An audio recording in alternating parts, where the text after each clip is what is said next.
So, Women's Premier League is done, and a lot of people are asking the same question over and over again. Everyone seems to be thinking that the Indian talent did not do well.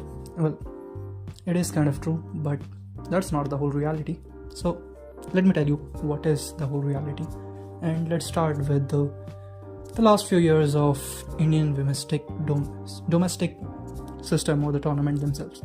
Now, a lot of teams themselves are dependent on individual players, and most of them basically carry the bowling or batting part of their domestic teams, and some of them are obviously the part of WPL as well. There's Neerana, who plays for Railways. There's also Himlata, who plays for Railways.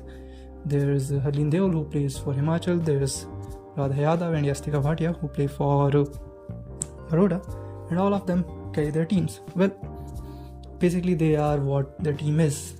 They score all the runs and often lead the team. But when it comes to international or playing in a franchisee league like WPL, they have to follow a different format where they will actually be following someone else's orders and plans, which is actually tough given that they are usually making the plans and executing them. So obviously it makes it tough for them to follow that all. And on the other hand, there's also the pressure of playing a lot of quality international overseas players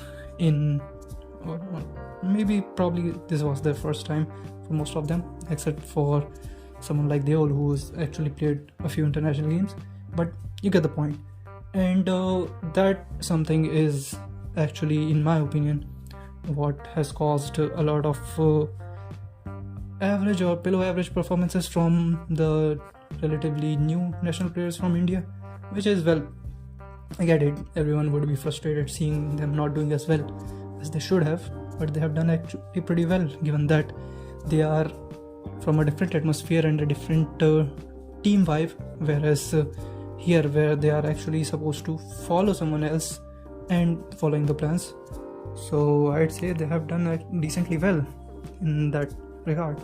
Also, another thing is some of the teams that did not do well despite having good overseas talents.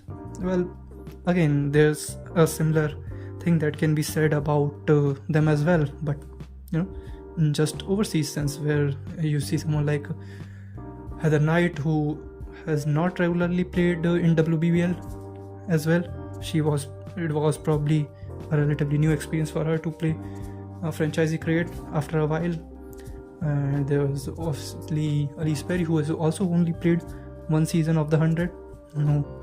So there is a lot of lack of experience when it comes to playing the overseas leagues in obviously the RCB group. And when it comes to the Gujarat group, they actually have total youngsters who have actually never even played outside of, let's say, Australia in their case, like Kim Garth or Annabelle Sutherland. So even Georgia Barham, well, all of them are pretty fresh, so you could understand that they are equally under pressure as someone who would not played outside of WPBL despite having national experience. So just like the Indian domestics, there's also the same case with the overseas players who actually have never played in maybe in the 100. Actually, Annabelle Sutherland has played in the 100, but not as much. And also she plays for Welsh Fire, so that is something as well.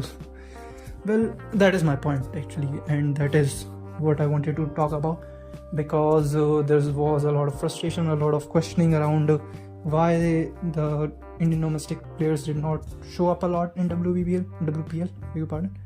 And I hope that clarifies a little bit for anyone who has not seen a lot of them, or maybe are seeing them for the first time.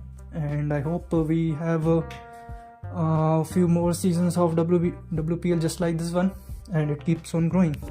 Till then, thank you, goodbye.